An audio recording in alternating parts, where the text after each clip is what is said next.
Jadi, eh, terkait dengan korelasi pola dasar sistematika wahyu dengan manhaj Ahlussunnah wal Jamaah. Eh, secara zahir memang ada atau ansinkron dan memang tidak sama antara Ahlussunnah wal Jamaah dengan sistematika wahyu. Tapi memang korelasi itu biasanya untuk sesuatu yang tampak beda. Misalnya kalau kita di kendaraan, ada namanya bodi, ada nama roda, ada pintu mobil, ada roda mobil, ada juga mesin mobil, ada kaca. Itu semua adalah sesuatu yang berbeda. Tetapi mereka terkorelasi, ya, karena ban itu sebagai alat untuk bisa berputar, untuk bisa jalan. Mesin sebagai penggeraknya, pintu sebagai penutupnya, kan begitu. Sesuatu yang berbeda tetapi ada korelasi di antaranya. Itulah gambaran korelasi. Termasuk di sini adalah terkait dengan Ahlussunnah wal Jamaah dengan sistematika wahyu.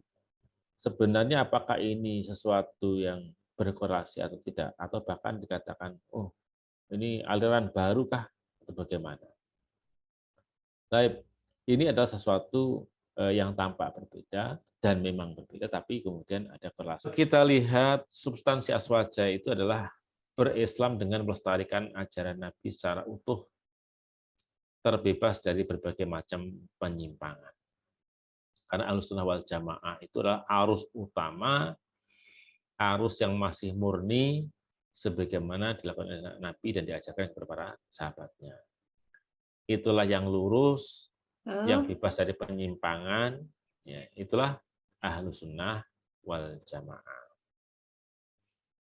Namun bagaimana kita bisa menikmati Islam yang murni, yang tulen itu?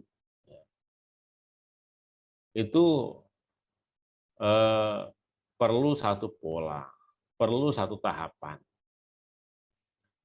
Dan itulah substansi dari sistematika wahyu, yaitu di mana sistematika wahyu adalah merupakan kerangka dasar berislam dengan menapaktilasi pengajaran Allah kepada Nabi dan para sahabatnya. Dari mulai turunnya 5 wahyu yang pertama, Al-Alaq, Al-Qalam, Al-Muzammil, Al-Mudaththir, Al-Fatihah. Yang ini adalah merupakan tahapan-tahapan pembelajaran. Kita tidak hanya mengikuti kontennya, tapi juga tahapannya pun itu kita tiru dalam membentuk pribadi. Dalam bentuk pribadi. Memang ini adalah merupakan cara kita untuk bisa menikmati secara mendalam, siap secara pribadi untuk menerima Islam, sebagaimana para sahabat dulu ya bisa menerima Quran secara utuh itu melalui tahapan-tahapan yang demikian.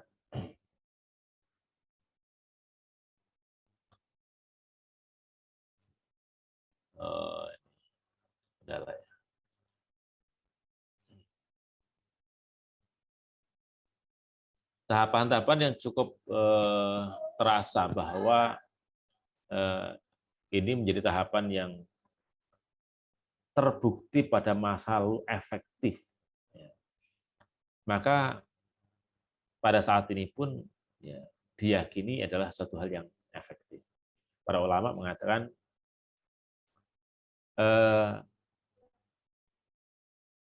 la yasluhu hadil ummah illa bima yasluhu bihi salafuhum. Umat ini tidak akan baik kecuali dengan cara yang telah terbukti memperbaiki umat masa lalu. Nah, jadi dengan demikian, maka tentu tahapan ini menjadi satu hal yang penting. Walaupun itu tahapan-tahapan dalam bentuk stressing. Pada slide berikutnya silakan.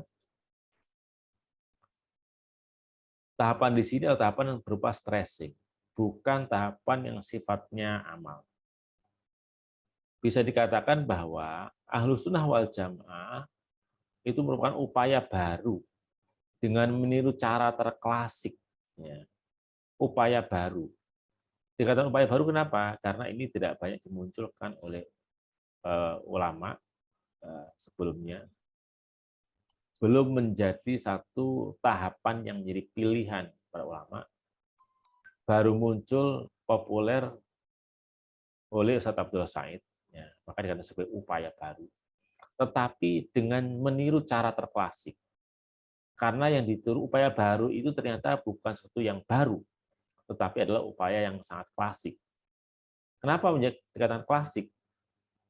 Karena yang ditiru adalah cara Allah mendidik Rasulullah dan para sahabat. Slide berikutnya, Ustazah.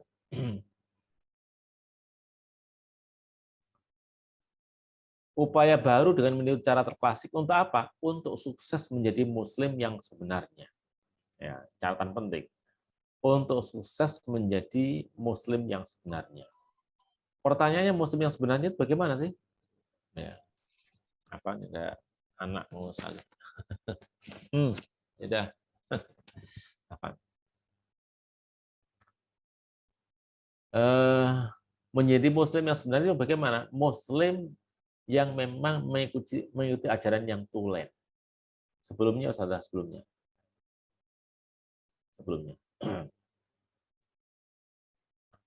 Muslim yang mengikuti ajaran yang tulen. Ajaran yang tulen itu bagaimana? Ajaran Islam yang tulen yang belum terkena pembelokan-pembelokan, yang masih selamat, yaitu Muslim yang tergolong atau Islam yang tergolong dalam Ahlus Sunnah wal Jamaah. Itulah Islam yang masih murni. Karena itu dikatakan upaya baru. Jadi hubungan dari Ahlus Sunnah wal Jamaah dan Sunnah Wahyu adalah Ahlus Sunnah Wahyu merupakan upaya baru dengan niru cara terklasik untuk sukses menjadi Muslim yang tergolong dalam Ahlus Sunnah wal Jamaah. Ahlus Sunnah wal Jamaah sendiri merupakan firqah najiyah. Ya. Pasca munculnya perpecahan kaum muslimin dalam berbagai firqah, sebagaimana ditegaskan oleh Rasulullah Sallallahu Alaihi Wasallam. Ya, betul itu. Nah, masalahnya cara menirunya bagaimana? Apakah meniru secara utuh, secara teoritik maupun prakteknya, ataukah hanya pada tingkatan pendalaman secara teoritiknya? Adapun praktek ibadah dan sebagainya, ya, terkait dengan ibadah sebagainya, itu ya tetap sudah diikuti secara lengkap. Kita tidak menegaskan itu. Yang kita ikuti dengan cara melakukan menapaki pendalaman substansi ajaran Allah secara periodik hingga fase Al-Fatihah. Yang kita ikuti secara berurut itu, yang kita dalami itulah mulai dari Al-Alaq sampai Al-Fatihah. Tetapi secara amaliyah ubudiyah dan aqodiyah, secara ubudiyah maupun secara akidah, kita tidak bisa mengatakan, oh ini fase kita masih fase apa? Kalau nanti orang di awal-awal kita masih fase kajiannya Al-Alaq, berarti belum perlu sholat ini, belum perlu puasa, kita nggak usah puasa dulu, nggak usah sholat dulu, nggak begitu kan? Ya, kita nggak demikian. Tapi ini kajian yang sifatnya pendalaman, ya, pendalaman, penghayatan. Ubudiyah tetap kita lakukan secara lengkap, ya, tanpa kita kurangi. Tapi ini lebih pada kajian pendalaman untuk mengokohkan kesiapan menerima Islam secara kafah. Itu yang penting untuk digarisbawahi. Karena jangan sampai dipahami bahwa kajian sistematika wahyu itu memang akan diikuti secara utuh, dianggap seseorang yang mengkaji itu menjadi orang yang masih nol iman, nol Islam, ya, sehingga kemudian akan menapaki secara amaliyah karena waktu turunnya Al-Alaq itu orang ketika mengikuti kajian Al-Alaq, oh berarti dia belum ada ibadah yang namanya sholat, belum ada namanya zakat, belum ada namanya haji, belum ada umroh, ya. Oh jangan dulu deh, kalau sekarang kamu masih Al-Alaq jangan sholat dulu, tidak begitu, ya, tidak begitu. Tapi ini adalah merupakan pendalaman untuk mengukuhkan kesiapan menerima Islam secara kafah. Dengan demikian, ada satu karakter yang membedakan. Ketika orang menampaki Islam, menikmati Islam ini dengan tahapan pola sistematika wahyu, dengan pendalaman melalui pola itu, dengan yang tanpa pendalaman sistematika wahyu. Slide berikutnya, silakan.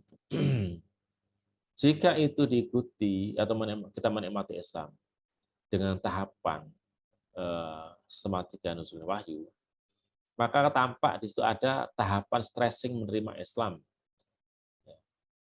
menikmati Islam dengan wahyu yang pertama. Ada stressing untuk menikmati Islam dengan 5 wahyu yang pertama. Yang konsekuensi berikutnya, dia lebih siap menerima Islam secara utuh.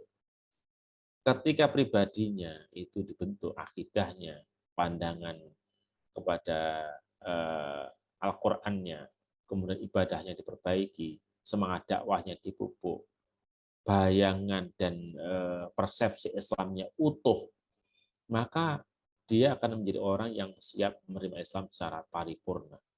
Tidak split, tidak hanya parsial. Ya, Islam yang diambil ibadahnya, kemudian yang aspek yang lain enggak. Sehingga muncul misalnya orang-orang yang pemahaman split itu adalah orang-orang yang tidak menerima Islam secara utuh. Muncul di antara mereka yang mengatakan Islam yes, partai Islam no, misalnya, atau politik Islam no, Islam yes, ekonomi Islam no. Ya, ini adalah orang-orang yang tidak siap menerima Islam secara kafah. Ini adalah di antara akibat orang yang tidak ada tahapan stressing berislam untuk menikmati Islam. Ya. Atau ada tahapan tapi berbeda. Di mana tahapan yang dilakukan adalah tahapan yang dia hanya secara kognisi, tidak ada, dan kognisi pun itu kognisi yang sifatnya parsial. Misalnya adalah cuma latihan sholat, ya, latihan wudhu, tidak ada makna sholat, tidak ada makna wudhu, atau dia ngapalkan juga rukun iman, tetapi rukun iman yang kayak apa?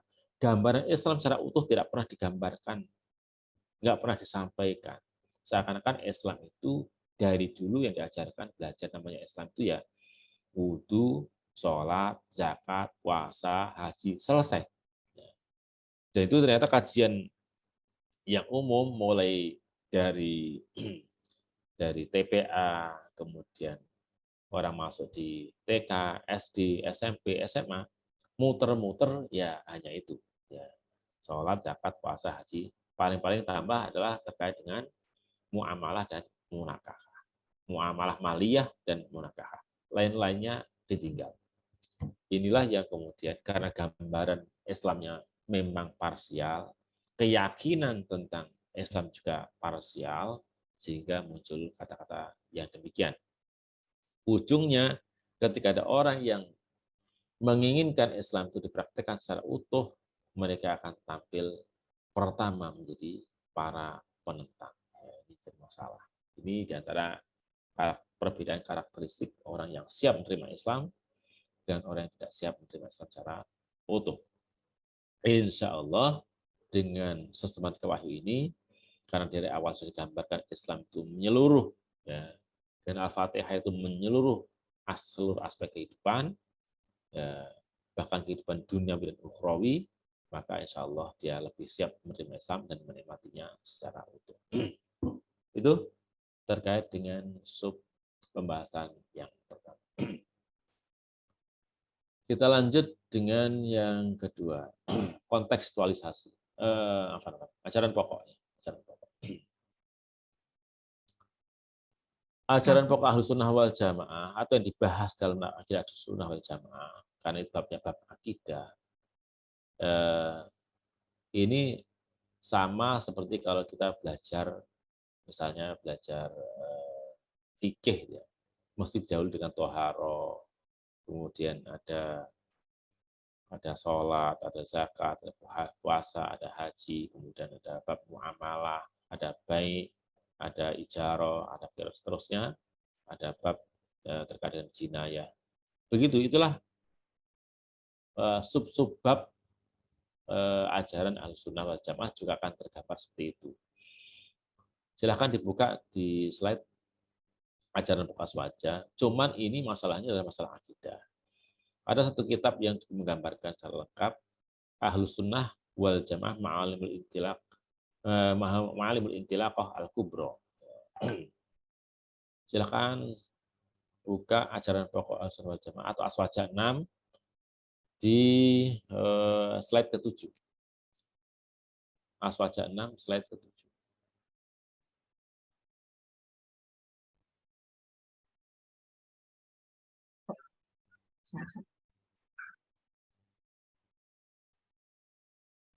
Ya. Nah, selanjutnya kita lihat slide ke-8. Begitu. Silakan dibuka di slide ke-8 Aswaja 6. Ya. Itu ada bab-bab gambaran tentang apa yang menjadi kajian tentang akidah Ahlussunnah wal Jamaah. Di dalam Ahlussunnah wal Jamaah sendiri juga masih ada pecahan kelompok-kelompok yang populer, ada namanya ada Salafi, ada juga yang ada Asy'ari, ada Maturidi dan sebagainya. Tetapi kajian-kajiannya akan seputar ini, walaupun di dalamnya nanti akan ada cara pandang yang berbeda-beda. Seperti dalam fikih ada bab wudu. Bab wudu kuat. Ya, saya wudu. Pertama adalah niat. Di niat itu nanti akan banyak ada beberapa pandangan. Apakah niat itu wajib at-talaffuz bin niyah atau tidak? Niat itu tempatnya ada di mana? Nah, itu nanti di madzhab akan ada tinjau dari berbagai madzhab, termasuk bab di sini misalnya. Nanti per bab itu juga akan ada pandangan-pandangan yang berbeda. Maka dibedakan dalam kitab ini ada al-usul allati ittafaqu 'alaiha as-sunnah. Ada ajaran-ajaran pokok akidah yang itu menjadi kesepakatan semua ulama Ahlus Sunnah. Berbagai kelompok yang ada di sana itu sepakat. Misalnya Ahlus Sunnah wal Jamaah aqitum fi sifatillah, tentang sifat Allah, tentang Quran, ya. Bahwa Allah itu tidak di la yarahu ahadun fil hayatid dunya, bahwa Allah tidak akan dilihat siapapun dalam kehidupan dunia ini. Ini adalah di antara ajaran-ajaran pokok yang menjadi kesepakatan Ahlussunnah wal Jamaah. Kitab ini seperti kitab fikih perbandingan madzhab gitu ya. Ya nanti kalau dibahas ya panjang tentunya. Tapi kita hanya melihat bagaimana apa saja yang dibahas dalam ajaran pokok Ahlussunnah wal Jamaah. Ada juga slide ke-10, silakan dilihat.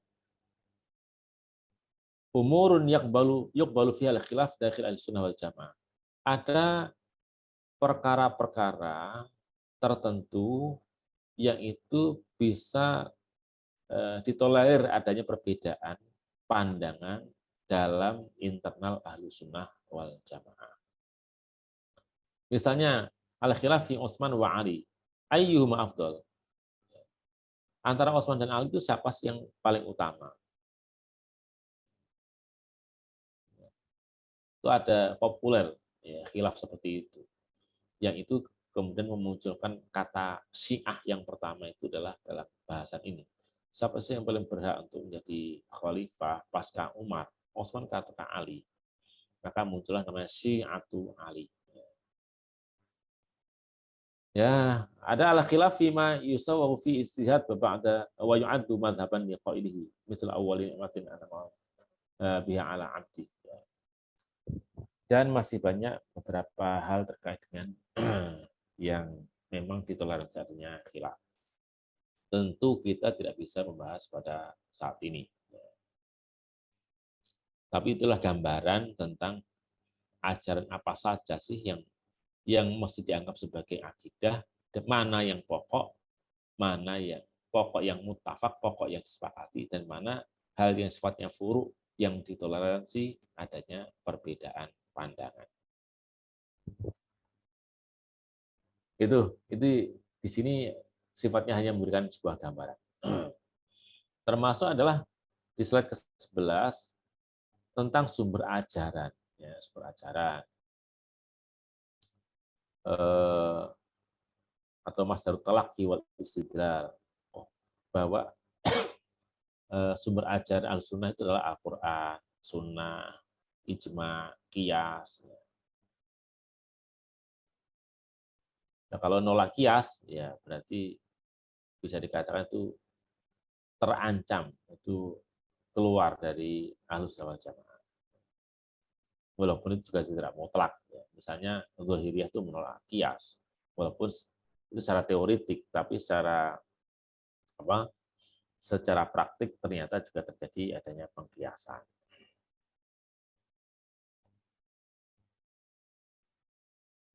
Pada slide berikutnya, ya ini yang bundar, ya slide yang ke-12, silakan 12. Itu juga diantara nanti akan menjadi bahasan dalam ajaran Ahlussunnah wal Jamaah. Bahkan semua ajaran juga akan punya pendapat dalam hal ini. Cuman Ahlussunnah wal Jamaah punya pandangan spesifik dalam hal ini. Tadi dipisah mana yang sifatnya disepakati, ada yang bersifat mukhtalaf. Ya, ini gambaran umum tentang pokok-pokok ajaran, walaupun saya belum menyampaikan tentang apa sih pendapat Ahlussunnah tentang ini, tentang takdir, tentang sifat Allah, apakah pakai sifat-sifat Allah pakai takwil kah atau pakai tanpa takwil kah, seperti itu menjadi bagian yang nanti akan dibahas tentang pembahasan akidah. Pasti itu panjang, ya, panjang. Saya pikir cukup sebagai gambaran, termasuk ada terkait politik, tentang nasbul imamah, mendirikan imamah, ya. Boleh nggak ada khuruj alal imam, memberontak imam, keabsahan kekhilafan Abu Bakar, Umar, Utsman. Kalau Syiah akan mengatakan oh, ini semua adalah pemberontak, ini semua adalah perebut, ya. Itu adalah al-ghasibun, penggosok, perebut yang tidak sah, penguasa ilegal dalam pandangan Syiah. Tapi Ahlussunnah mengatakan mereka semua adalah orang atau khalifah yang sah. Baik. Lanjut pada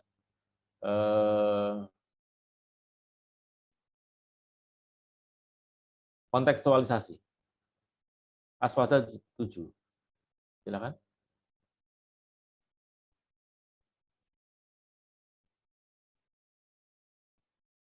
Aswada 7 langsung ke slide ke-4.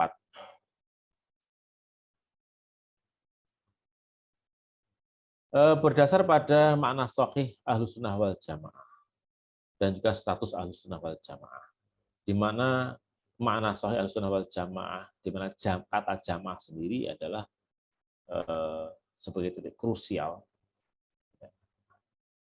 Jamaah sendiri harus dirujuk kepada pemahaman Asy'ari, di mana jamaah itu kembali kepada aksi dan sikap al-istima' al-imam al-muwafiq li kitab was sunnah, yaitu penyatuan kepada di bawah kepemimpinan seorang imam, ya, real, kesatuan real, bukan hanya kesatuan pemikiran, tapi secara politis di bawah satu imam yang relevan sesuai dengan Alkitab dan Sunnah. Dan posisi Ahlussunnah sebagai atau status Ahlussunnah wal Jamaah sebagai al-firqah an-najiyah, satu-satunya kelompok yang dijamin dalam kondisi selamat, mempertahankan Islam yang tulen. Sehingga kemudian kita berkesimpulan bahwa Ahlussunnah wal Jamaah adalah man tamassaka bi sunnatin Nabi sallallahu alaihi wasallam wa ashabi wa hafadha istima' 'alal haqqi wa 'alaiha. Di mana Ahlussunnah wal Jamaah dalam konsepsi definisi terakhir adalah orang yang berpegang teguh kepada perilaku Nabi dan sahabatnya serta konsisten untuk menjaga kesatuan umat. Kenapa menjaga? Kata menjaga. Karena pada dasarnya umat itu bersatu di bawah kepemimpinan Nabi. Dan yang benar memang bersatu seperti itu. Maka Ahlussunnah wal Jamaah itu Berarti adalah umat yang menjaga kesatuan atas dasar kebenaran. Kesatuan bukan yang palsu, tapi kesatuan umat yang memang murni sesuai dengan yang benar dicontohkan oleh Rasul dan para sahabatnya. Itu namanya mengambil Ahlus Sunnah wal Jamaah atau ajaran Islam secara lengkap.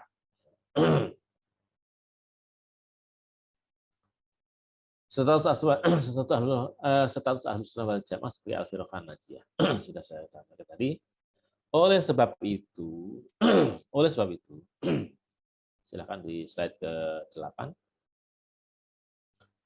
Maka dari segi dasar utama beragama, seorang yang mengaku Ahlus Sunnah wal Jamaah, dasar utama beragamanya harus berupa Quran dan Sunnah. Tidak boleh yang lain. Dan semua ulama Ahlus Sunnah wal Jamaah mengatakan masdarul hukmi atau masadur ahkam, masdar sebagai sumber hukum itu hanya dua, Al-Quran dan Sunnah. Walaupun adillatul ahkam, dalil hukum itu nggak cuma Quran dan Sunnah, ada ijma, ada qiyas, ada istihsan, ada masalah mursalah, ada satu daro, dan macam-macam. Tapi semua itu perannya sebagai ad-dalil. Dalil itu penunjuk saja. Tapi sumber yang menjadi asal muasal tetap hanya dua, yaitu Al-Quran dan Sunnah. Itu mafhum. Termasuk tidak boleh juga orang mengatakan dasar saya beragama hanya satu, Quran tok, moh Sunnah. Nggak mungkin juga. Tidak mungkin. Ahlus Sunnah wal Jamaah pasti harus dua. Sumbernya adalah Al-Quran dan Sunnah. Walaupun peran Sunnah sebenarnya berfungsi utama sebagai at-tabyin, sebagai penjelas.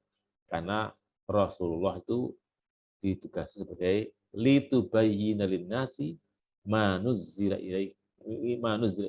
ilaihim, agar kamu menjelaskan kepada orang apa saja yang telah diturunkan kepada mereka. Memang fungsi Rasul itu litubayyina, agar kamu menjelaskan. Tetapi Rasul juga diberi wahyu yang kadang itu menimbulkan syariat baru yang tidak muncul dalam Al-Quran. Dalam bahasa usul fikih namanya selain sebagai bayanut takkid, ada namanya bayanut tasyrik, penjelasan yang sifatnya mengundangkan sesuatu yang baru. Bayan tasyrik.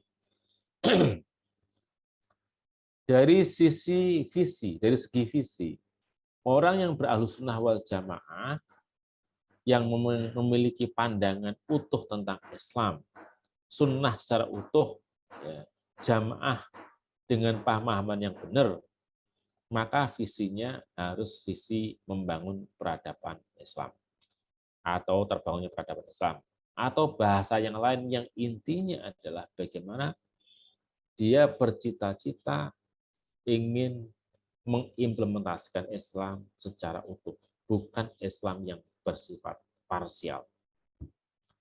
Sebagaimana Nabi itu membangun Islam secara utuh, seluruh aspek kehidupan.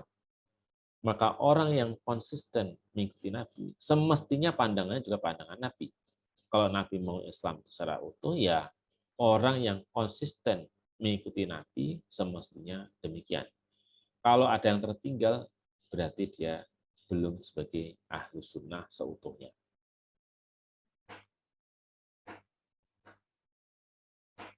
Slide ke-10.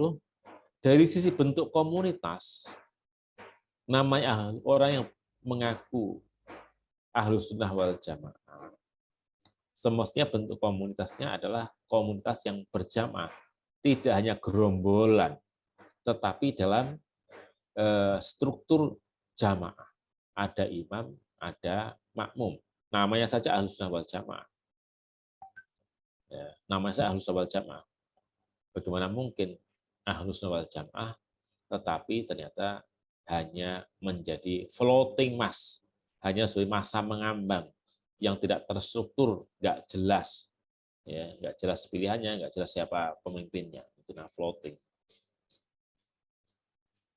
Itu nggak mungkin terjadi. Slide ke-11. 11. Ya. Dari sisi sikap berislamnya bagaimana? Sikap berislamnya semestinya adalah wasati ya.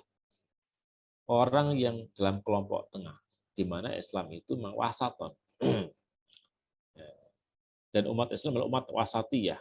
Wasatiyah dalam artian tidak tasyadud dan tidak tasyahul, ya, tidak tasyadud dan tidak tasahul, tidak ketat dan tidak gampang. Wasatiyah juga bermakna unggul, ya, bermakna unggul. Inilah sikap Islam. Bagi orang yang mengaku sebagai ahlu sunnah wal jamaah. Kalau pilihannya selalu yang gampang, sembrono, ya itu bukan wasatiyah. Atau orang yang selalu hanya pengennya mengambil yang ekstrim ketat terus, ya, itu bukan orang yang dalam kategori ahlu sunnah wal jamaah yang bersikap wasatiyah. Karena ada tipe-tipe orang begitu, ya tipe-tipe kalau dulu namanya kelompok yang seperti ini namanya khawarij, kelompok yang tasyadud itu khawarij. Pokoknya berdosa, berbuat dosa, dan berdosa besar, ya berarti dia kafir. Kalau kafir berarti sudah halal darahnya. Halal darahnya berarti bisa dibunuh. Ini sumbu-sumbu pendek. Ada yang tasahul. Siapa tasahul itu? Murji'ah. Tasahul. Yang penting orang syahadat.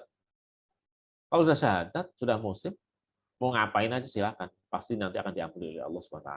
Ya, pasti jaminan adalah surga. Ya, itu namanya Murji'ah. Ahlu sunnah wal jamaah itu kelompok yang tengah. Tidak tasahul dan tidak tasyadud, tetapi bersikap wasat. Dari sisi manhaj dakwah, manhaj dakwah dan manhaj untuk membimbing diri, menggembleng diri. Konsisten dengan ahlus sunnah wal jamaah, di mana ahlus sunnah berarti mengikuti sunnah, tidak hanya kontennya, tapi paket lengkapnya adalah dengan tahapannya. Maka sangat ahlus sunnah, sangat aswaja ketika orang mengikuti sistematika wahyu ini. Karena itulah yang terjadi pada diri Nabi dan para sahabat. Slide yang 12. Ini paling tepat.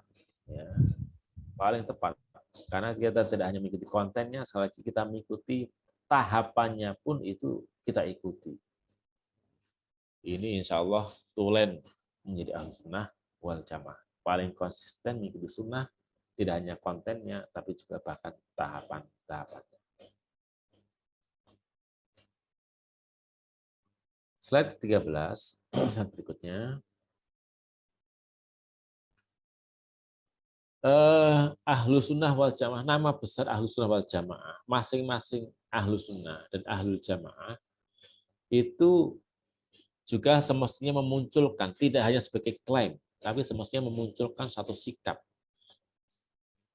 Ahlu sunnah itu juga memiliki konsekuensi sikap derivatif. Pertama, orang yang mengaku ahlu sunnah wal jamaah semestinya semangat mempelajari Al-Quran dan sunnah, membaca dengan fasih, semangat menghafalkan. Ahlu sunnah, ya, tapi kemudian Qurannya ketinggalan. Bacanya pun masih ketinggalan. Maknanya ketinggalan. Apalagi tafsirnya masih ketinggalan. Ya. Ahlu sunnah mengaku ahlu sunnah wal jamaah, tapi hadisnya hafalnya 4 biji. Misalnya. Ya, kan itu kan nggak nyambung. Mengenai ahlu sunnah wal jamaah ternyata hadisnya atau sunnahnya cuma minimalis. Semestinya ngaku ahlu sunnah berarti dia memang termasuk orang yang punya kompetensi tinggi dalam bidang as-sunnah. Sunnah di sini baik itu hadis, pegangan Rasulullah adalah Al-Qur'annya, Sunnah yang di sini adalah perilaku Nabi. Perilaku Nabi itu apa sih? Perilaku Nabi itu pegangan utama adalah Quran dan juga ajaran Nabi yang disampaikan dalam bentuk kata-katanya maupun juga keputusan beliau. Jadi otomatis orang yang ahlu sunnah, mereka orang yang paling konsisten, kompeten, mempelajari Quran dan sunnah. Semangat belajar Al-Quran dan sunnah juga diindikasi dengan memahami maknanya dengan berdasarkan pada kitab tafsir. Ya. Juga termasuk adalah memahami hadis-hadis beserta syarahnya. Yang itu semua tersedia, ya tersedia. Bahkan di HP begini, ya orang-orang yang mengatakan sebagai setan kotak atau setan gepeng. Ya, ini banyak orang mengatakan setan gepeng. Karena banyak orang tua yang dicuekin oleh anak-anaknya, anak menjadi nggak peduli dengan orang tua gara-gara pegang HP. Maka dikatakan sebagai setan gepeng. Di kotak itu bisa mengantarkan kita mendapatkan hal yang positif. Quran dan Sunnah lengkap. Quran mulai dari tulisannya, suaranya, tafsirnya, ya ada semua. Sunnah, kutubus sampai kitab berapapun bisa kita muatkan di situ. Sarah-sarahnya bisa kita muatkan di situ. Tinggal sebagai pengaku ahlu sunnah untuk membuka kitab-kitab tersebut melalui HP-nya itu. Buktikan bahwa kita adalah termasuk ahlu sunnah. Ahlu sunnah semangat melaksanakan dan mendakwahkan petunjuk Al-Quran dan Sunnah. Kontekstualis ahlu sunnah yang kedua, pengaku ahlu sunnah semestinya memiliki sikap semangat melaksanakan dan mendakwahkan petunjuk Al-Quran dan Sunnah. Istiqomah melaksanakan yang wajib dan yang sunnah. Pioneer, terdepan, terbaik melakukan yang wajib maupun yang sunnah. Dan menjauhi mana yang diharamkan oleh Al-Quran dan Sunnah. Semangat mengajak orang lain untuk menikmati Islam, ahlu sunnah. Ya. Kalau petani biasa ngajak orang petani. Kalau dia adalah ahli otomotif, dia akan mengajak orang untuk belajar otomotif. Kalau dia orang biasa, seorang pengrajin atau ahli di bidang panahan, dia juga ajak orang untuk manah. Kan begitu. Ahlu sunnah yang ngajak orang untuk bersunnah. Ya, pasti itu. Itu yang relevan. Tapi ahlu sunnah nggak pernah ngomongkan sunnah, nggak pernah ngomongkan Quran. Yang diomongkan jualan.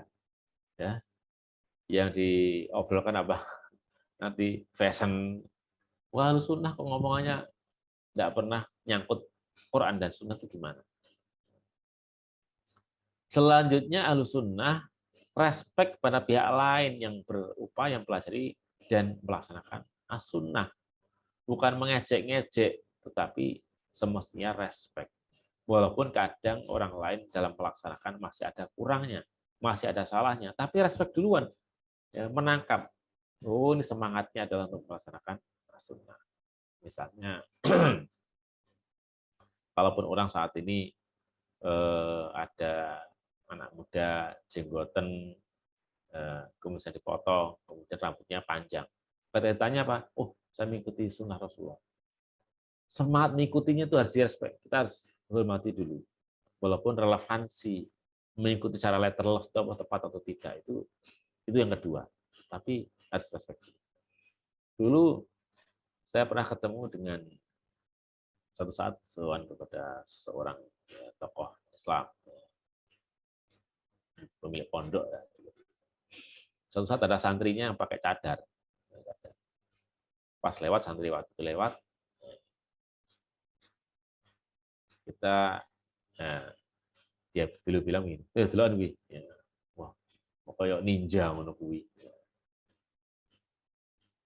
Jadi tentu ini adalah orang yang bahkan dikatakan sebagai tokoh ya, tokoh dalam satu organisasi yang sangat mengklaim dengan kuat bahwa dia adalah pionir dalam Ahlus Sunnah wal Jamaah. Tapi coba pandangannya seperti itu. Ya, ini tentu tidak relevan. Orang yang Ahlus Sunnah tulen semestinya harus respect dengan hal-hal yang memang menjadi pengejawatan sunnah, walaupun mungkin dalam pandangan tertentu itu suatu saat mungkin ada kurang tepat atau masih ada yang kurang. Selanjutnya tentang kontekstualisasi sikap derivatif ahlul jamaah. Silakan. 115.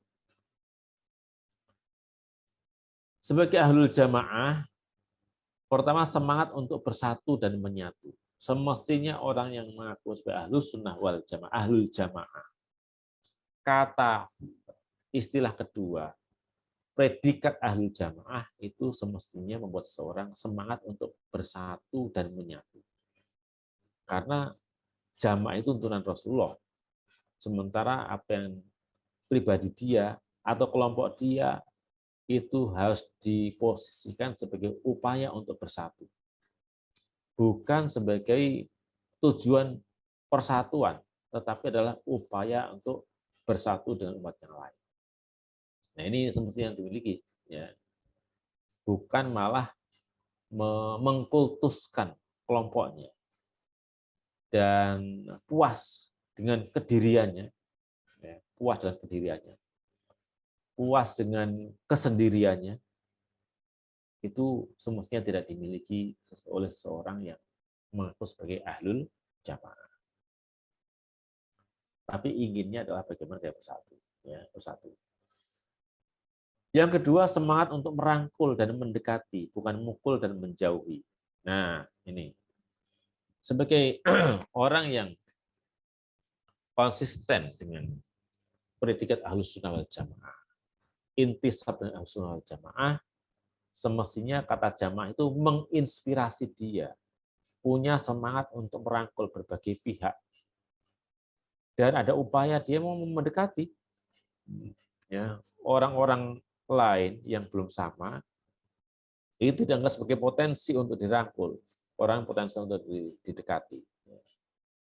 Kalaupun ada yang berbeda, itu kemudian semestinya semangat untuk mencari dan menyisir titik temu, kalaupun ada tampak yang berbeda, baik itu pribadi maupun jamaah. Maka yang semangat dicari adalah titik temunya, bahkan menyisir-sisir, bahkan mencari-cari. Bukan malah mencari titik pisah, apa ya bedanya kita dan dia? Apa sih bedanya kita dengan itu? Beda-bedanya. Apa sih sekarang kira-kira kalau sudah beda ini, ibadahnya sudah beda, kemudian dalam sisi akidah kita sudah punya karakter tertentu, apa perbedaan lagi yang kita buat? Nggak begitu pikirannya. Pikirannya semestinya kita sudah ketemu dengan kelompok ini, pada aspek ini, aspek ini. Apalagi ya? Coba kita cari lagi titik temunya apalagi. Ya. Biar semakin lama itu titik arsirnya semakin tebal, semakin lebar, sehingga hanya menyisakan sebisa mungkin hanya sisa sedikit saja yang menghalangi yang menjadi kendala untuk menyatu. Itulah namanya ahlul jamaah. Apalagi kalau kita hidayatullah memang dikatakan Ustaz Said, kita ingin tampil sebagai mediator umat, sebagai penengah yang menyatukan berbagai kelompok yang ada. Yang keempat, sikap derivatif yang relevan adalah semangat menghapus berbagai identitas yang membedakan, yang potensial menghadang terbentuknya jamaah. Bukannya rajin produk identitas yang identitas membeda, sembari teriak lantang ngajak berjamaah. Kalau ada hal tertentu yang tidak substansial dan juga tidak pada tempatnya, semestinya identitas-identitas pembeda itu dihilangkan. Justru semestinya yang baik dimunculkan ada identitas penyama, identitas kebersamaan. Bukan kemudian malah menambah-nambah hal-hal yang menjadi pembeda.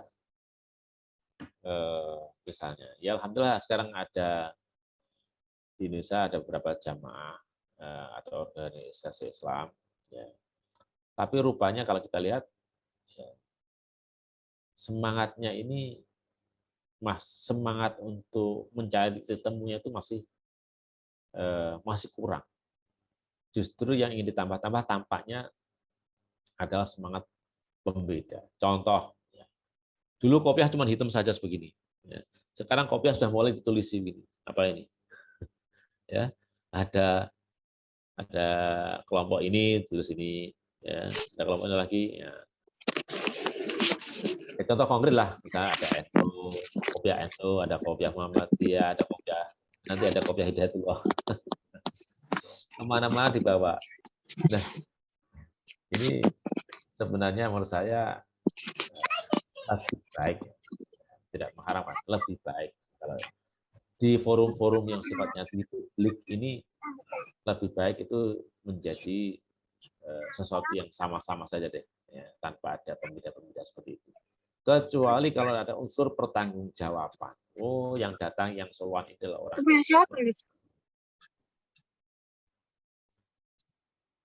Yang kelima, semangat. Ya,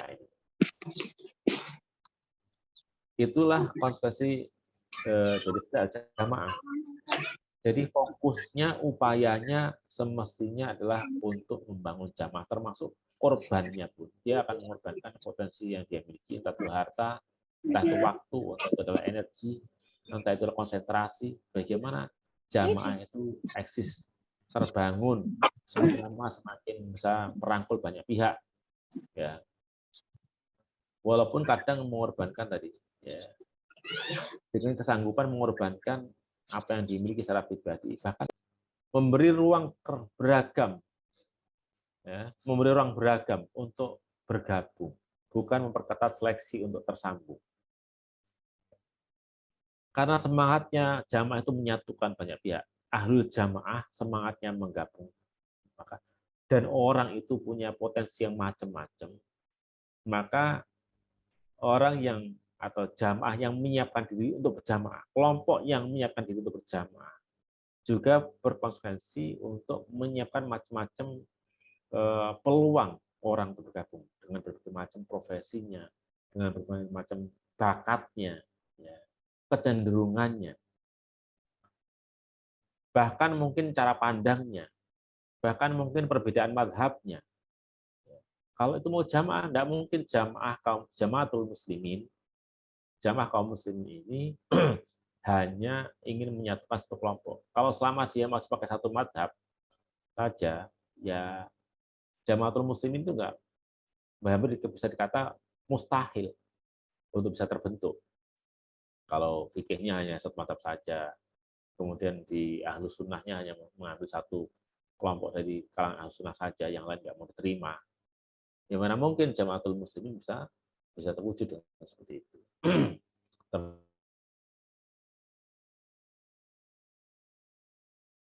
Guru saja tidak mungkin. Namanya jamaah harus menampung kalau jamaatul muslim berarti menampung seluruh kaum muslimin. Kalau menampung kaum muslimin berarti dengan sekaligus seluruh potensinya dan kecenderungan pemahamannya selama dalam koridor ahlus sunnah wal jamaah. Yang ketujuh, merasa bersaudara dengan semua yang dalam naungan nama Islam atau muslim dengan berbagai madhabnya, apalagi sesama pengaku ahlus sunnah wal jamaah. Yang mengedepan semestinya ketika melihat kelompok lain, kalaupun dia punya pendapat fikih yang berbeda, yang mengedepan mestinya, itu saudaraku ya. Maksudnya begitu yang muncul. Tapi seringkali yang muncul kan respon utama yang muncul adalah respon melalui otak reptil. Orang yang berbeda selalu dianggap seringkali langsung tercap sebagai musuh, sebagai saingan. Itu masalah. Ahlus sunnah wal jamaah tidak patut untuk bersikap seperti itu.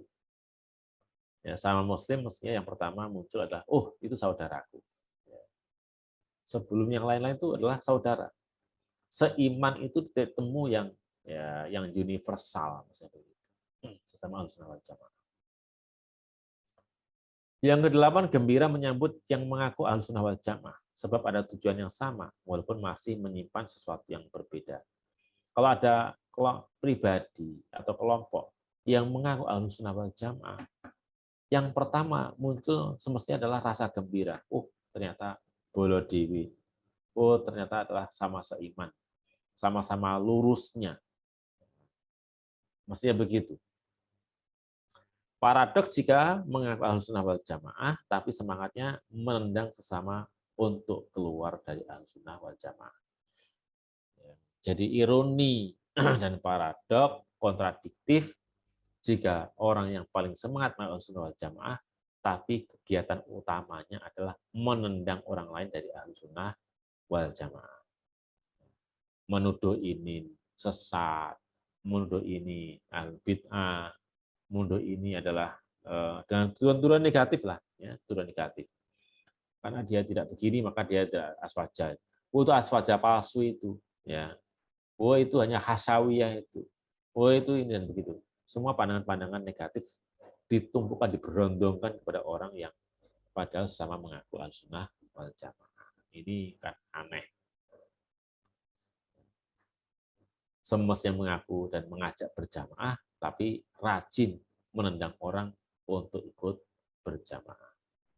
Andai kaum muslimin yang mengaku Ahlussunnah wal Jamaah itu punya sikap demikian, Masya Allah akan indah, dan insya Allah persatuan itu akan mudah terwujud jika sikap derivatif dari Ahlussunnah maupun Ahlul Jamaah itu memang benar-benar konsisten dimiliki. Saya pikir demikian yang bisa kami sampaikan dalam kesempatan kali ini.